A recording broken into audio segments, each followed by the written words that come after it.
Hello दोस्तों, यदि आप भी तैयारी कर रहे हैं किसी भी इंडियन कंपटीशन एग्ज़ाम्स की तो आज का ये वीडियो आपके लिए बहुत ज़्यादा उपयोगी रहने वाला है, क्योंकि आज के इस वीडियो में कवर किया गया है साइंस का एक बहुत इम्पोर्टेंट पार्ट या टॉपिक, पीरियोडिक टेबल। यानी पीरियोडिक टेबल के मोस्ट जो क्वेश्चंस है वो इसमें कवर किए गए हैं, जो कि आपको किसी भी बड़ी से बड़ी एग्ज़ाम्स में मिल ही जाएंगे और उनका सही होना बहुत ज़्यादा ज़रूरी होता है। तो बिना ज़्यादा टाइम को गवाए स्टार्ट करते हैं आज के वीडियो को और देखते हैं कौन कौन से मोस्ट क्वेश्चंस है जो कि आपको आपकी जॉब दिलाने में बहुत ज़्यादा योगदान देने वाले हैं। लेकिन उसके पहले यदि आपने हमारे चैनल को सब्सक्राइब नहीं किया तो जल्दी से सब्सक्राइब करके बेल को प्रेस कर दीजिए, जिससे आने वाली वीडियोज़ के नोटिफिकेशंस आपको सबसे पहले मिलते रहें। तो देखते हैं सबसे पहला क्वेश्चन कौन सा है। पहला क्वेश्चन है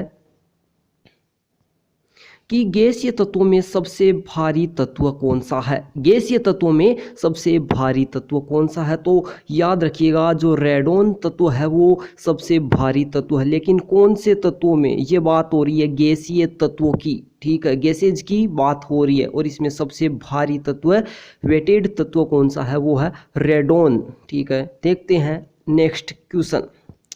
अगला क्वेश्चन है कि सबसे कठोर धातु कौन सी है। कठोर धातु की बात हो रही है भाई, धातु की, ना कि दुनिया के किसी दूसरे पार्ट की।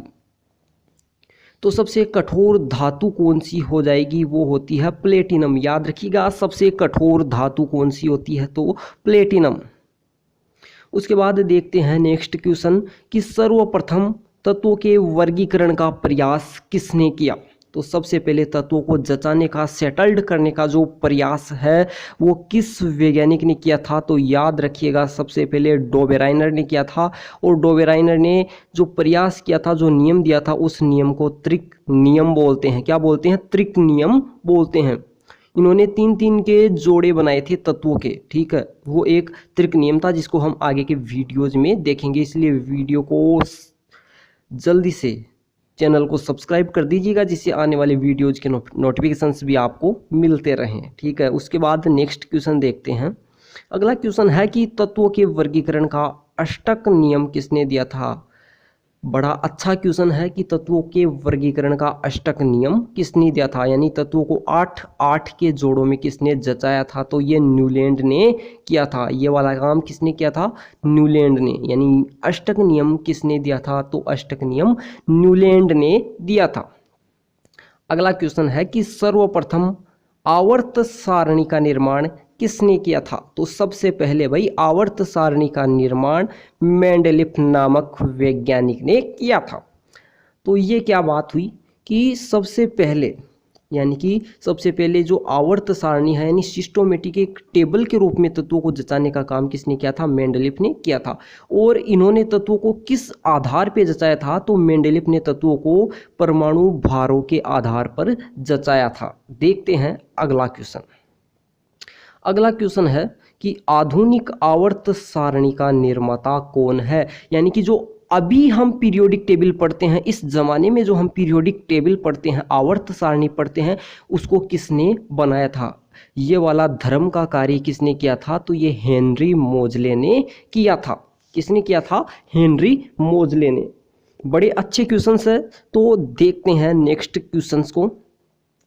अगला क्वेश्चन है कि सबसे हल्का धातु तत्व यानी मेटल एलिमेंट कौन सा है। सबसे हल्का मेटल एलिमेंट यानी कि धातु तत्व कौन सा है? तो भाई याद रख लीजिएगा कि लिथियम जो धातु है वो सबसे हल्की होती है। कौन सी धातु? लिथियम धातु। और आगे के क्वेश्चन और भी ज़्यादा इम्पोर्टेंट और मज़ेदार रहने वाले हैं, तो वीडियो को पूरा देखिएगा। अगला क्वेश्चन है कि सबसे भारी धातु तत्व कौन सा है। सबसे भारी धातु या कोई सा भी, यानी सबसे भारी धातु पूछे तो भी उत्तर वही होगा, और ये पूछे कि सबसे भारी तत्व कौन सा है तो भी आंसर वही रहने वाला है। तो आंसर क्या हो जाएगा? वो हो जाएगा ओस्मियम, जिसका प्रतीक होता है OS। याद रखिएगा कि सबसे भारी धातु या सबसे भारी जो तत्व है वो कौन सा होता है? तो ओस्मियम सबसे भारी तत्व होता है। कौन? ओस्मियम, ठीक है। उसके बाद नेक्स्ट क्वेश्चन देखते हैं, जो सबसे ज़्यादा मोस्ट इस टॉपिक का है कि सर्वाधिक समस्थानिक किस तत्व के हैं, यानी सबसे ज़्यादा रूपों में कौन सा तत्व पाया जाता है। इस प्रकार हम इसे समझ सकते हैं।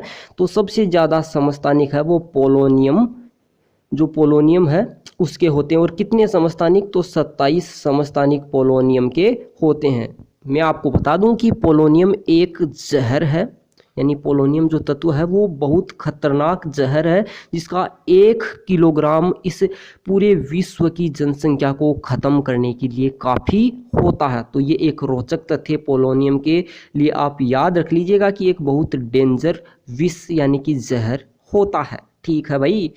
तो देखते हैं अगला क्वेश्चन कि अब तक खोजे गए तत्वों की संख्या कितनी है, यानी अब तक कितने तत्वों की खोज हो चुकी है। तो मेरे भाई अब तक 118 तत्वों की खोज की जा चुकी है। कितने तत्वों की, 118 तत्वों की। उसके बाद देखते हैं नेक्स्ट क्वेश्चन 11वें नंबर का कि कृत्रिम रूप से कितने तत्वों को निर्मित किया जाता है। यानी जो पीरियोडिक टेबल में 118 तत्व है उसमें ज़्यादातर तत्व तो नेचुरली पाए जाते हैं प्रकृति में, लेकिन कुछ तत्वों को हमें बनाना पड़ता है कृत्रिम रूप से। तो कितने तत्वों को बनाना पड़ता है, तो हमें 20 तत्वों को बनाना पड़ता है, उन्हें कृत्रिम रूप से निर्मित करना पड़ता है। याद रखिएगा 20 एलिमेंट्स को। देखते हैं फिर नेक्स्ट क्वेश्चन को। तो नेक्स्ट क्वेश्चन है कि सर्वाधिक क्रियाशील धातु कौन सी है। तो सबसे ज़्यादा क्रियाशील जो धातु है, हम धातु की बात कर रहे हैं, वो कौन सी है, सीजियम। तो सबसे ज़्यादा क्रियाशील धातु है सीजियम। अब सबसे ज़्यादा क्रियाशील ये क्यों होती है, क्योंकि एक हम छोटी सी बात समझते हैं, ध्यान से सुनिएगा, कोई जल्दबाजी नहीं है, कि कोई भी धातु, कोई भी तत्व, कुछ भी आप मान लो, वो तभी क्रिया करता है जब उसमें आसानी से इलेक्ट्रॉन त्यागे जा सके। यानी वो आसानी से यदि इलेक्ट्रॉन त्यागे जाएंगे उसमें से, तो ही वो अच्छी तरीके से क्रिया करेगा।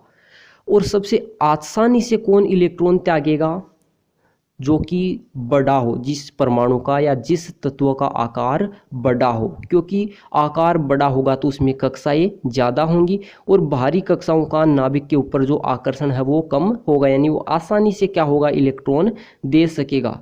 तो हम आपको बता दें कि सबसे ज़्यादा जो आकार वाला तत्व है, सबसे ज़्यादा आकृति वाला तत्व सीजियम ही होता है, इसीलिए ये सबसे ज़्यादा क्रियाशील भी होता है। लेकिन अभी आपको इतना तो याद रखना ही है कि सबसे क्रियाशील धातु कौन सी है, तो सबसे क्रियाशील धातु है वो सीजियम होती है। ठीक है, देखते हैं नेक्स्ट क्वेश्चन को। आगे के क्वेश्चन और भी मोस्ट रहने वाले हैं, तो वीडियो को छोड़कर बिल्कुल मत जाइएगा, वरना आपको नुकसान हो जाएगा। उसके बाद हम देखते हैं नेक्स्ट क्वेश्चन कि मानव शरीर में सर्वाधिक पाया जाने वाला तत्व कौन सा है। यानी मानव शरीर में सबसे ज़्यादा कौन सा तत्व या एलिमेंट पाया जाता है। तो हम सभी को पता होना चाहिए कि ऑक्सीजन ही वो एलिमेंट है जो हमारे शरीर में सबसे ज़्यादा पाया जाता है। देखते हैं अगला क्वेश्चन कि सबसे प्रबल ऑक्सीकारक कौन सा तत्व है। ये समझने वाला प्रश्न है भाई लोगों कि सबसे प्रबल ऑक्सीकारक कौन सा तत्व है। तो सबसे पहले तो हम उत्तर बता दें, तो उत्तर है फ्लोरीन। यानी सबसे प्रबल ऑक्सीकारक तत्व है वो फ्लोरीन होता है। अब ये ऑक्सीकारक तत्व क्या होता है, तो हम समझते हैं कि जो तत्व दूसरे तत्वों से जितने अधिक प्रभावी रूप से इलेक्ट्रॉन खींच सकता है, उसी को ऑक्सीकारक बोलते हैं। यानी जो फ्लोरीन है वो किसी भी तत्व से इलेक्ट्रॉन खींच सकता है। ठीक है, ज़बरदस्ती वो इलेक्ट्रॉन खींच सकता है अपने पावर के कारण, इसीलिए इसको सबसे प्रबल ऑक्सीकारक बोलते हैं। ठीक है, ऑक्सीकारक का मतलब क्योंकि जो तत्व इलेक्ट्रॉन देता है उसका ऑक्सीकरण होता है, और जो तत्व ऑक्सीकरण करवाता है उसी को ऑक्सीकारक बोलते हैं। यानी फ्लोरीन दूसरों से इलेक्ट्रॉन लेता है, यानी दूसरे तत्वों का ऑक्सीकरण हो रहा है। अब ये दूसरे तत्वों का ऑक्सीकरण कर रहा है, तो ये खुद क्या हुआ, तो ये खुद ऑक्सीकारक कहलाता है। इतनी बात और याद रख लीजिएगा यदि हो सके तो। उसके बाद अगला क्वेश्चन है कि सबसे हल्का तत्व कौन सा है। उसके पहले हमने अभी एक क्वेश्चन देखा था, वो था सबसे हल्का धातु तत्व कौन सा है, लेकिन ये पूछ रहा कि पूरे आवर्त सारणी में सबसे हल्का तत्व कौन सा है। तो पूरी आवर्त सारणी में सबसे हल्का तत्व हाइड्रोजन होता है। और सबसे हल्की धातु कौन सी होती है, तो वो लिथियम होती है। नेक्स्ट क्वेश्चन है कि द्रव अवस्था में पाए जाने वाली अधातु का नाम लिखो। भाई मेटल नहीं पूछ रहा, नॉन मेटल यानी कि अधातु पूछ रहा है। तो द्रव अवस्था में एकमात्र जो अधातु पाई जाती है वो ब्रोमीन होती है। ठीक है, कौन सी ब्रोमीन अधातु है, वो द्रव अवस्था में पाई जाती है, लिक्विड स्टेट में पाई जाती है। नेक्स्ट क्वेश्चन है कि द्रव अवस्था में पाई जाने वाली धातु का नाम लिखिए। इस बार मेटल पूछ रहा है, धातु। तो द्रव अवस्था में पाई जाने वाली धातु कौन सी है, तो पारा, जिसका प्रतीक Hg होता है, वो द्रव अवस्था में पाई जाती है। अधातु कौन सी थी, तो वो थी ब्रोमीन। देखते हैं नेक्स्ट क्वेश्चन को। अगला क्वेश्चन है कि सर्वाधिक आयनन विभव वाला तत्व कौन सा है। तो सबसे ज्यादा आयनन विभव वाला तत्व कौन सा है, तो वो है हीलियम। ये क्या चीज है समझिए। आयनन विभव का मतलब होता है कि वह ऊर्जा जो कि किसी भी तत्व के एक परमाणु से, वह ऊर्जा जो किसी भी तत्व के एक परमाणु से एक इलेक्ट्रॉन निकालने के लिए खर्च होती है, वही आयनन विभव कहलाता है। तो ये सबसे ज़्यादा हीलियम की क्यों होती है, क्योंकि हीलियम एक ऐसा तत्व है जिसके अंदर सिर्फ एक ही कक्षा पाई जाती है, जिसके कारण इसकी आकृति सबसे छोटी होती है। आकृति छोटी होने के कारण इसके ऊपर नाभिक यानी इसके इलेक्ट्रॉनों के ऊपर नाभिक का आकर्षण बल सबसे तेज होता है, इसलिए इसके इलेक्ट्रॉनों को बाहर निकालने के लिए सबसे ज़्यादा ऊर्जा खर्च होती है। ये याद रखिएगा। ठीक है, आंसर क्या है, हीलियम। देखते हैं अगला क्वेश्चन कि सर्वाधिक विद्युत ऋणात्मक तत्व कौन सा है। सर्वाधिक विद्युत ऋणात्मक तत्व कौन सा है, तो वो है फ्लोरीन। इसको हमने अभी पहले भी देखा था। यानी कि जो दूसरे तत्वों से जबरदस्ती सबसे ज़्यादा ऊर्जा के साथ या सबसे ज़्यादा गति के साथ कौन इलेक्ट्रॉन खींच सकता है, तो उसी को हम विद्युत ऋणात्मकता बोलते हैं। तो फ्लोरीन ही खींच सकता है, इसलिए ये इसका आंसर हो जाएगा। याद रखिएगा, सर्वाधिक विद्युत ऋणात्मक तत्व कौन सा है, तो फ्लोरीन है। मोस्ट क्वेश्चन है, याद रखिएगा। नेक्स्ट क्वेश्चन है कि विद्युत की सुचालक अधातु कौन सी है। यदि अब तक आपने पहले साइंस पढ़ी है तो आपको पता होगा कि जो अधातु है वो विद्युत की कुचालक होती है, सुचालक नहीं होती। लेकिन एक अधातु ऐसी है जो कि विद्युत की सुचालक भी होती है, जो कि आपसे पूछा जा रहा है। तो इसका आंसर ग्रेफाइट हो जाएगा। क्या हो जाएगा, ग्रेफाइट। तो ग्रेफाइट है क्या कि यह ग्रेफाइट कार्बन का एक अपरूप है, यानी कार्बन का ही एक रूप है जो कि विद्युत की सुचालक होती है। ठीक है, याद रखिएगा सारे के सारे क्वेश्चंस को। बड़े ही मोस्ट और क्वालिटी वाले क्वेश्चंस जो कि आपको आपकी एग्जाम्स को फाइट कराने में बड़ी हेल्प करने वाले हैं।